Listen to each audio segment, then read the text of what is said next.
l'appareil, ça ne s'apprend pas tout seul, il faut l'apprendre dans des écoles, il y a même des instructeurs fédéraux pour cela. Nous avons été tournés pour savoir comment cela se passait.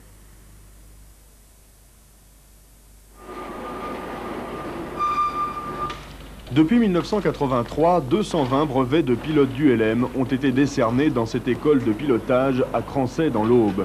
Il faut dire qu'il n'est pas fréquent de pouvoir disposer d'instructeurs réellement professionnels à temps complet et d'un terrain réservé à cet usage. Ainsi, la formation est vraiment sérieuse. Voilà, je suis là. On a quelle leçon aujourd'hui? On va regarder où on en est. Alors on a fait le vol, le contrôle, l'assiette, l'inclinaison, les virages. La visite pré-vol, c'est la première sécurité à prendre en ULM, c'est-à-dire vérifier un à un l'état de tous les éléments principaux de l'appareil. Une des raisons du succès de ces stages, c'est un prix horaire bien moins élevé qu'une leçon en avion. Et on vient même parfois de très loin, de Suisse par exemple, où les vols d'ULM sont interdits.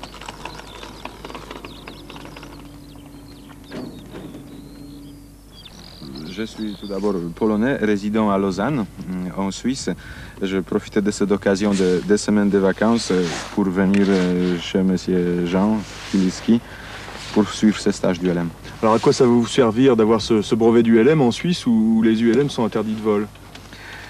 Je sais, c'est vrai, mais néanmoins, j'envisage l'année prochaine, voire plusieurs années plus tard, d'acquérir un de ces engins et de profiter pour faire des vacances en France ou dans les pays voisins.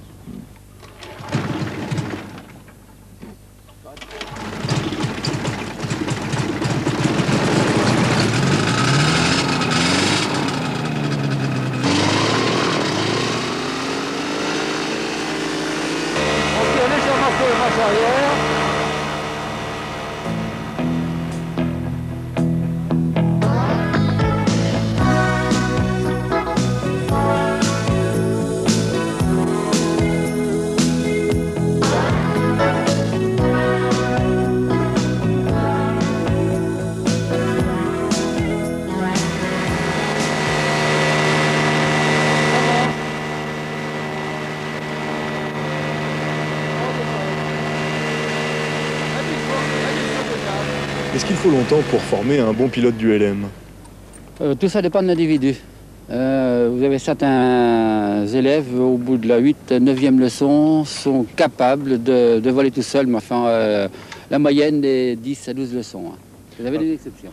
Alors est-ce qu'il est préférable d'avoir des notions d'aviation, d'avoir déjà conduit et piloté un avion pour faire de l'ULM? Vous avez des réflexes qui sont en avion, qui ne sont pas les mêmes qu'en ULM, du fait que vous volez à plus faible vitesse et le vent relatif, les coups de vent, les turbulences thermiques n'agissent pas sur un avion que ça agit sur un ULM. Alors il faut avoir des bons réflexes. Toujours. Au cours de ces vols d'initiation, l'instructeur place parfois son élève dans des situations difficiles pour apprendre à réagir à toute éventualité. Par exemple, l'arrêt du moteur en plein vol. Pas d'avion. Voilà, nous sommes en moteur coupé, à 300 mètres d'altitude. Voilà, la vitesse tombe. Alors on est arrivé à 50, 50, 45. Voilà. Je vois que ça ne décroche pas. Voilà, ça décroche. Et c'est parti. On voit la main. On reprend de la vitesse. Toujours la vitesse descente 60. C'est parti.